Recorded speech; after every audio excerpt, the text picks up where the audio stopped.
বাংলাদেশে গুমের ঘটনায় ভারতের সম্পৃক্ততা খুঁজে পেয়েছে তদন্ত কমিশন।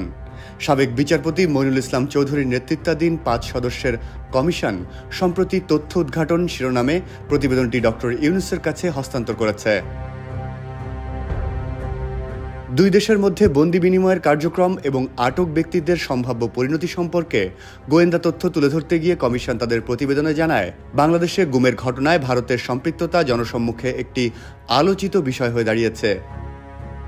কমিশন জানিয়েছে, আইন শৃঙ্খলা রক্ষাকারী বাহিনীর মধ্যে এ বিষয়ে একটি জোরালো ইঙ্গিত রয়েছে যে কিছু বন্দী এখনও ভারতের জেলে থাকতে পারে।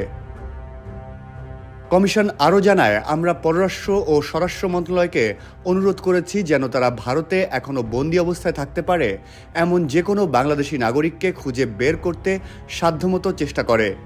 বাংলাদেশের সীমানার বাইরে এই বিষয়টি তদন্ত করা কমিশনের এখতিয়ার বহির্ভূত কাজ।